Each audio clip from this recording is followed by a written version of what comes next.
since Donald Trump won in November, Democrats and the media have been obsessed over the question of whether Russia colluded with the Trump campaign. We're about to find out if the new president of our country is going to do what Russia wants.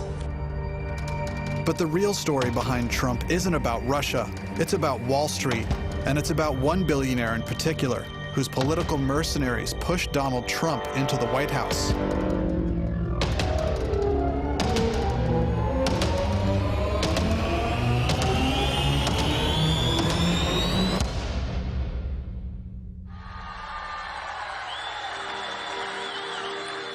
July 2016, and a very disorganized Trump campaign is headed into an equally chaotic Republican National Convention.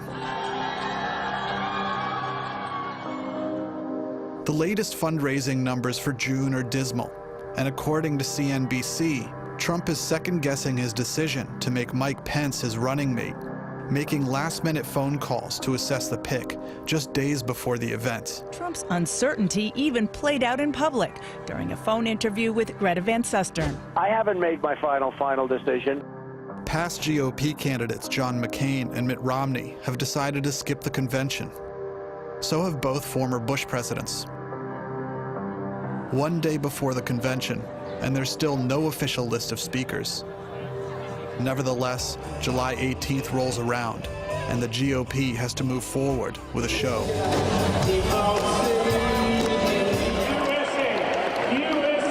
The convention is considered a disaster. It exposes a party in disarray. Delegations from Iowa and Colorado stage a walkout over a critical rules vote. Right there in the top right, you can actually see Kendall Unruh in blue. She's one of the leaders of the Never Trump or the Dump Trump movement, trying to get the rules changed at the start of the convention to let delegates vote their conscience. Subsequent polls show Trump trailing Clinton and need to win swing states. Coupled with a string of bad press stories, including Trump's fight with the family of a fallen Iraq vet, the Trump campaign seems to have lost its momentum. Donald Trump is just not doing what is required to win. In a surprise move, the Trump campaign shakes up its leadership at the 11th hour, bringing on far-right editor-in-chief of Breitbart News, Steve Bannon, along with former Republican pollster Kellyanne Conway. Days later, David Bossie, head of the corporate advocacy group Citizens United, is brought on as deputy campaign manager. Finally, the campaign also hires the data mining firm Cambridge Analytica, tasked with probing the American voter's mind. At a glance, these last-minute developments look desperate and disjointed. I don't know what they're doing. I wish I could tell you. But a closer look reveals something different. It reveals a hidden connection between these players, a thread between this seemingly random cast of actors.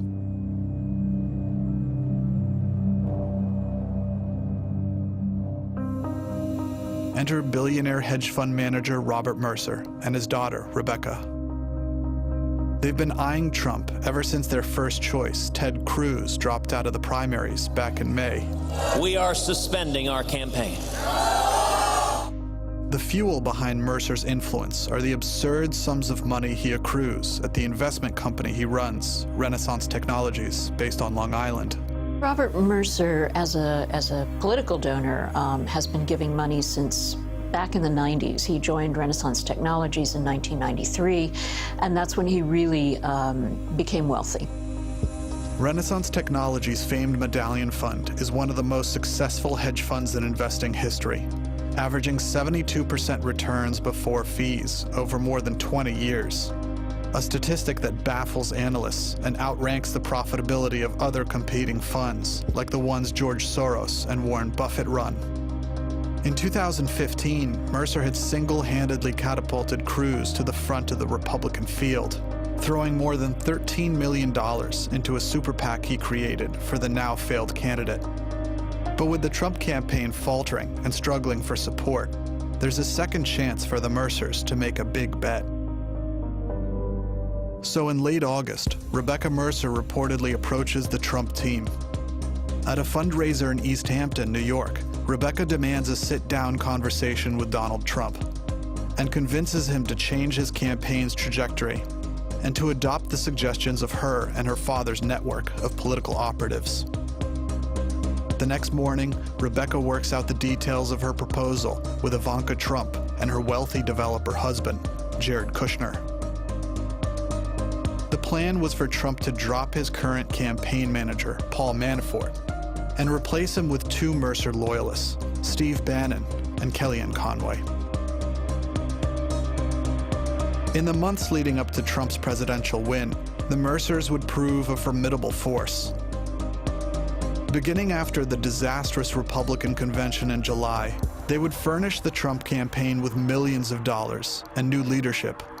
But they would also furnish it with something more: a vast network of nonprofits, strategists, media companies, research institutions, and super PACs that they themselves funded and largely controlled. I think what you've seen is a lot of these organizations in this network come out to play a role in the 2016 elections. With the Mercer family in the picture, the post-convention shakeup starts to make sense. Take Steve Bannon. He and Robert Mercer have been close for years, and Mercer is a top investor at Breitbart News, where Bannon was chief editor. Kellyanne Conway also comes out of this network.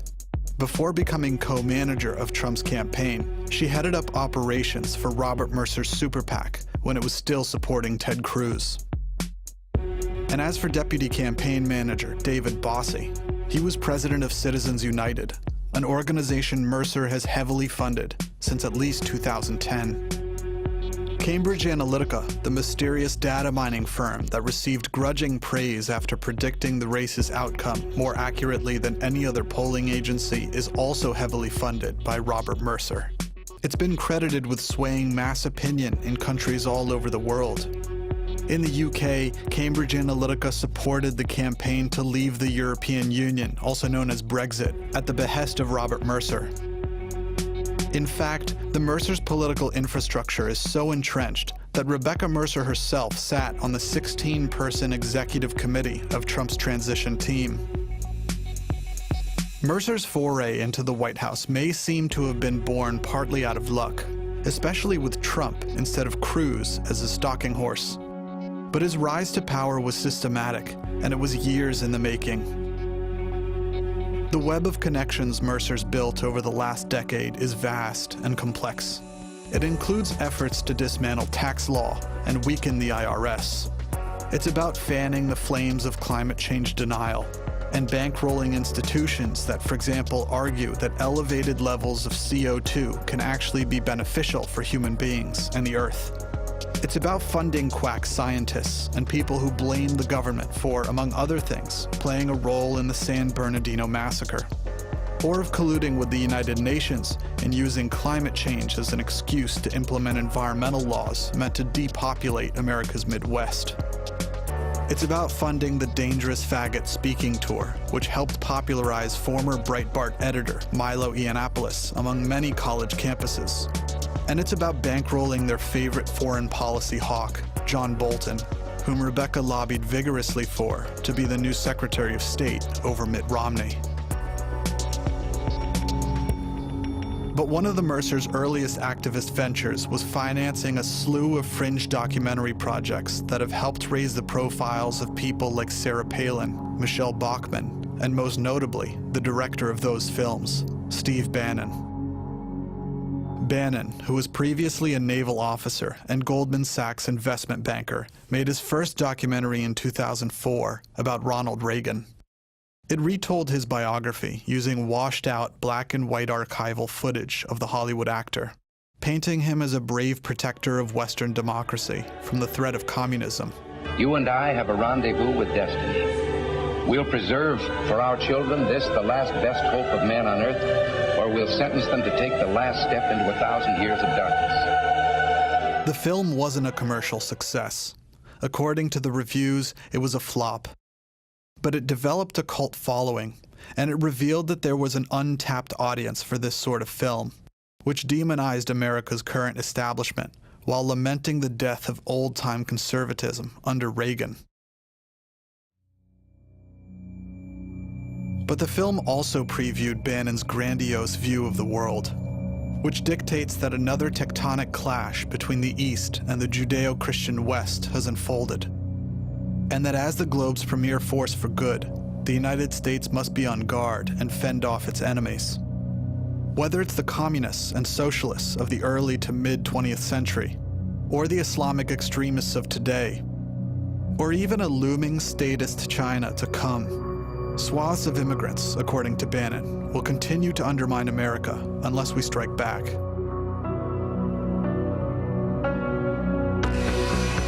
In the Face of Evil would also connect Bannon to conservative author Peter Schweitzer, whose namesake book the film was based on. It would also connect him to another rising conservative figure Bannon met at a screening of his Reagan film in Beverly Hills. A man Bannon recalled in a Bloomberg piece, who came up to him after the showing like a bear, he said, who's squeezing me like my head's gonna blow up, and saying how we've got to take back the culture. His name? Andrew Breitbart, a conservative commentator who for the next few years would join Bannon and Schweitzer in their efforts to establish a fresh conservative narrative, with Breitbart himself focusing on an idea for a new media company. Something partly inspired by a trip to Jerusalem and the need to create an outlet that would be unapologetically pro-freedom and pro-Israel, as he said. Something that would come to fruition in 2007 and that he would call Breitbart.com. One of the things I admired about Breitbart, Bannon said in that same Bloomberg story, was that the dirtiest word for him was punditry. Our vision, Andrew's vision, was always to build a global, center-right, populist, anti-establishment news site. But that wasn't all. What Bannon, Schweitzer, and Breitbart really wanted to forge was a multi-tiered effort to push their agenda. They wanted to fund Schweitzer's books and Bannon's films. Ultimately, they wanted to create a media infrastructure big enough to pump their ideology into America's national discourse. But they needed more investors, and they needed large investors, people who could fund this giant operation for a sustained period of time. Because what this right-wing trio had set out to do wasn't simply to start a business.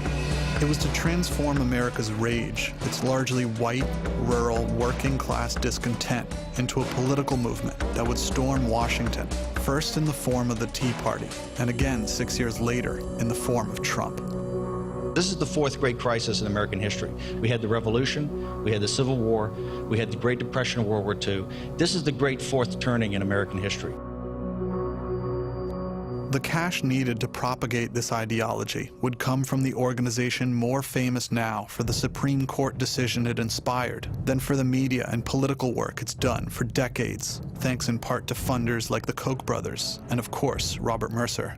The pro-corporate advocacy group Citizens United was created in 1988, and for years it had pumped out television ads, films, and other forms of media content that sought to put pressure both on Democrats as well as more moderate Republicans to embrace a far-right, corporate-friendly approach to politics. Remember that the left controls Hollywood, they control entertainment, they control the movies, they control television, they control mass media, they control certainly journalism. And so what Citizens United has figured out is that through the media, they can in fact move public opinion. They can shape America and thereby shape Washington. It was that effort that gave rise to the film Hillary, the movie, which in turn led to the Supreme Court case that changed the way politics is done in the United States. It's worth noting that the Citizens United decision to allow for unlimited campaign contributions through super PACs didn't originate from any billionaire or corporation directly complaining about contribution limits. It originated from this documentary, which Bannon directed, and which FEC rules barred from being shown because it fell under the category of electioneering communications.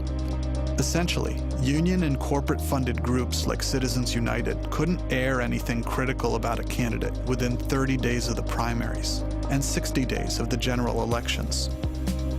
The Supreme Court's decision to strike down that rule opened up the floodgates for unlimited campaign spending, which Citizens United and its billionaire and corporate donors seized upon. Citizens United has been heavily funded by the Koch brothers and their network of donors, which Mercer joined early on. But in 2010, Mercer decides to extend his reach and influence beyond the confines of that network, beginning first with Breitbart News, which at that time had hit a bit of a rough patch. Andrew Breitbart had put out a misleading video that showed a Department of Agriculture official, Shirley Sherrod, making what people characterized as racist remarks towards white people. Sherrod was fired, and when it came out afterwards that the clip had been manipulated, Sherrod sued Andrew Breitbart. The lawsuit fell on the heels of another false video expose Breitbart had done a year earlier, involving the Association of Community Organizations for Reform Now, known as ACORN, which had resulted in their loss of private and government funding. After the shared video, the media virtually blacklisted him, along with his site, from the mainstream. The hiccup prompted Mercer to capitalize on the event. He reportedly put upwards of $10 million in the company later that year, making him a top investor. The next 2 years are spent expanding and sharpening these media connections. Bannon continues to produce documentaries, including The Undefeated, featuring the rise of Sarah Palin, as well as Occupy Unmasked, which aimed to discredit the 2011 protest movement. These people feel morally justified to commit crimes. Schweitzer continues to publish his books, most notably Clinton Cash in 2015, which Bannon adapted into a documentary and which fueled the right's obsession with Hillary Clinton and the financial sources for her foundation. Meanwhile, Mercer is quietly lubricating his political and financial empire, doling out money to a whole slew of conservative nonprofits, such as the Heartland Institute, the Heritage Foundation, the Cato Institute, Citizens United, and many more. Then, suddenly, in 2012, Andrew Breitbart dies from a heart attack. Breitbart dead at the age of 43. Breitbart was certainly a driving force in the Tea Party movement, as well as a very influential political voice on the internet. Mercer and Bannon, who was a board member at Breitbart, quickly rearranged leadership roles in an effort not to lose any momentum. In fact, Breitbart's death seemed to have been a morbid blessing for the group. Breitbart, unlike his compatriots, had always been more of an old-school, more moderate conservative. He'd worked at the Drudge Report, which many saw as a bullhorn for the Bush administration. More surprisingly, he'd been a researcher for Arianna Huffington and helped create an early model for what would become the liberal Huffington Post. So Mercer, Bannon, and Schweitzer crank up the heat. In the months after Breitbart dies, Bannon is made executive chairman of Breitbart.com. Schweitzer, meanwhile, founds a new research group that focuses on feeding content to Breitbart News and Citizens United for their documentary projects, called the Government Accountability Institute, where Mercer is a top funder, while Bannon sits on the board. These shifts are all taking place in the shadow of the presidential race between Barack Obama and Mitt Romney. Romney epitomized the GOP establishment, and Mercer must have been reluctant to give to his campaign. He ended up throwing about $1 million into a super PAC supporting Romney, a paltry number compared to the $15 million he spent on Trump and the $13 million he spent on Cruz. Romney's loss was a heavy defeat for Republican voters across the country, with so many Americans still struggling to get back on their feet after the 2008 economic crisis. Romney's defeat angered many GOP voters. Some blamed Obama and the Democrats. Others blamed the Republican establishment, including Romney himself. But at the elite University Club in New York, shortly after the news of Obama's re-election, one unexpected voice would take a small group of wealthy donors by storm, blasting the Romney team for dropping the ball on their data mining and canvassing operations. That woman was Rebecca Mercer, Robert Mercer's daughter. After Romney, Rebecca became her father's right hand. Before that, Robert Mercer's role in his political dealings was to supply money to the people he admired and trusted, people like Bannon, Schweitzer, and Breitbart. Rebecca wanted to change that. Romney's failure prompted Rebecca to seize more control in the Republican arena and to assert more forcefully her and her father's agenda. Between 2012 and 2016, she would take formal leadership roles at the think tanks and nonprofits her father funded. She became a director at Peter Schweitzer's Government Accountability Institute. She took over the Mercer Family Foundation. And more recently, she managed her father's super PAC alongside Kellyanne Conway.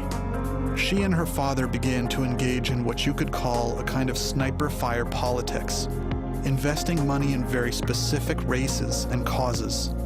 I've seen Robert Mercer put money into super PACs in races that have something to do with, often, tax.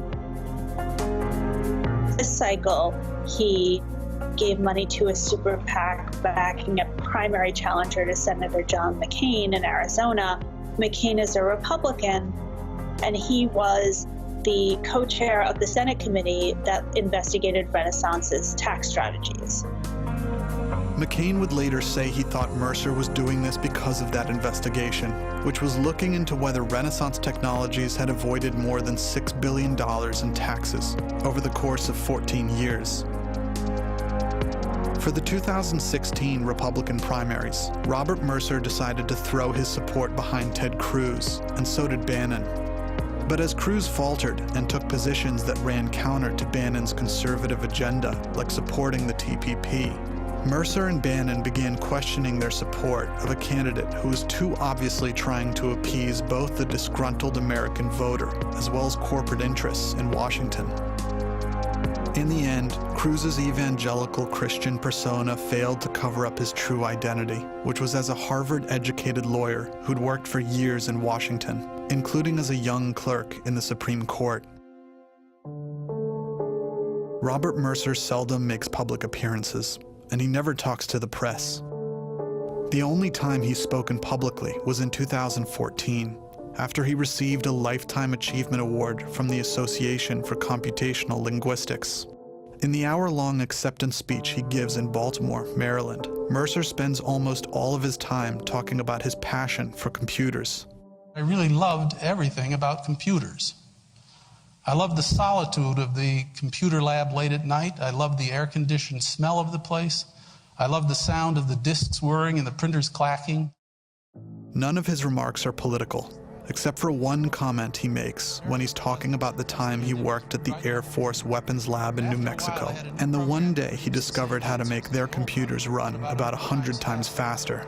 And then a strange thing happened. Instead of running the old computations in 1/100th of the time, the powers that be at the lab ran computations that were 100 times bigger.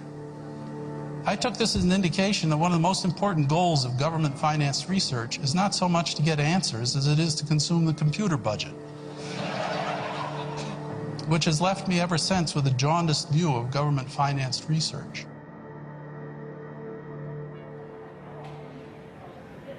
At the 2017 Conservative Political Action Conference in National Harbor, Maryland, we tried to ask Kellyanne Conway about the Robert Mercer connection. I was just wondering about Robert Mercer's connections to the Trump campaign and administration.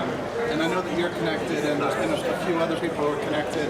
And I'm wondering if you could talk about Robert Mercer's role. His role in what? He's a very successful entrepreneur. So he gave $15 million. He's given a lot of money to Breitbart. He's very involved in the process, and I think Americans should know about Robert Mercer. Thank you so much, Ms. Kellyanne.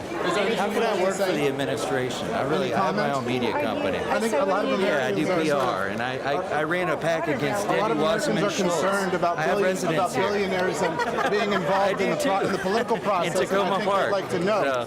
But I don't know how I applied to greatagain.gov. Robert Mercer doesn't quite fit into an established upper class. He isn't exactly a Wall Street type, and neither are the 300 employees, many of whom are advanced mathematicians and physicists who work at Renaissance Technologies' brainchild, the Medallion Fund. I think it's interesting to note that this is a guy who has a programming background, a coding background, who didn't start out on Wall Street, and so he's come to this through sort of a different route. He's spoken very little about his political giving, and so we can't say a lot about his motives, at least not what he's said. The fund is known for its secrecy. It's been closed to outside investors since 2005, and what exactly they trade isn't fully understood. What is known is that what Mercer, along with retired Renaissance Technologies founder James Simons and co-CEO Peter Brown have done, is master the math behind something called quantitative trading. which involves gaming the stock market using advanced algorithms and data analysis to create unprecedented profits. All they do is make one group of literally billionaires slightly richer than another group of billionaires. And in the process, they make themselves billionaires. But they add absolutely nothing to the economy or the world generally. 2016's list of biggest political donors is stacked with billionaires, Republicans and Democrat, who've made their money by engaging in what amount to different forms of gambling. The largest donor of the cycle, Tom Steyer, is a hedge fund manager. The second, Sheldon Adelson, is a casino magnate. The third, Donald Sussman, is a quant fund manager.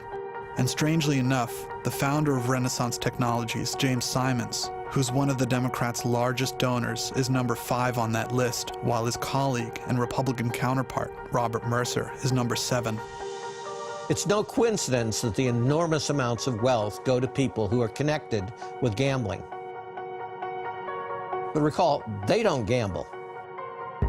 Adelson is the house. The house, mathematically, is going to win. And the idea at the hedge fund is to have better math than the other guys so that statistically, you're going to win. Casino capitalism has given people like Robert and Rebecca Mercer riches and power beyond most people's imagination. But the role of activist billionaires in American politics isn't new. It's just become stronger as wealth is concentrated in fewer hands. With the top 1% of Americans today holding on to 40% of the country's wealth, and with much of that increase taking place in the finance and energy sectors of the economy, the rise of people like Robert Mercer and the Koch brothers reflects how billionaires have gradually taken more direct control over both political parties and the state. One of the things that's really useful if you're a billionaire that makes all this money by doing something that has no social value is to find a way to valorize what you're doing and to demonize anyone that might restrict it by law, regulation, or even simply social mores. And propaganda is historically the answer to that.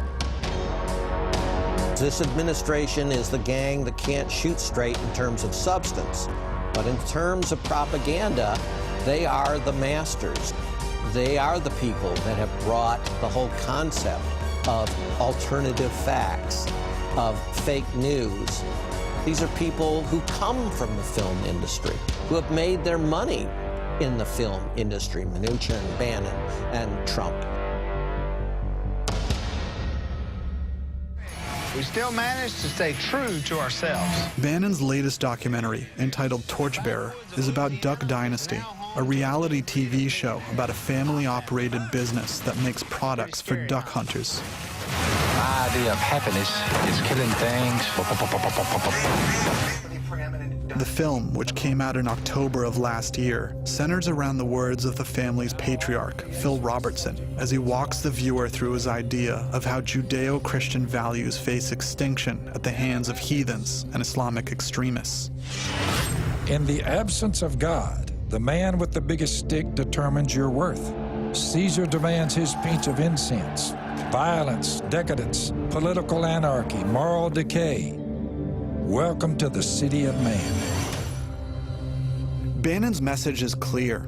It'll be enlightened capitalists, bequeathed by God with power and money, who will be the ones to restore faith and godliness in American society and in the West, and to defend it from barbarism in the East. With Mercer's money and Bannon's leadership, Andrew Breitbart's original mission of building an anti-establishment news site has evolved into a political behemoth. Breitbart.com is now one of the most visited news sites in the country. It's bigger than the Washington Post and Fox News. What Bannon and Mercer have done is turn the news outlet into a mouthpiece for Trump. At its core, it's about convincing the country that Trump represents the interests of workers, the little guy, and will take on the big corporations. But the proof of his loyalties is in his appointments. His cabinet, the richest in history, along with his close advisors, include major players from Wall Street and corporate America. Rex Tillerson, Alexander Acosta, Linda McMahon, Stephen Schwartzman, Todd Ricketts, Gary Cohen, Jared Kushner, Betsy DeVos, Elaine Chao, Wilbur Ross, Stephen Mnuchin, Carl Icahn, Peter Thiel. These are the true faces of a Trump presidency.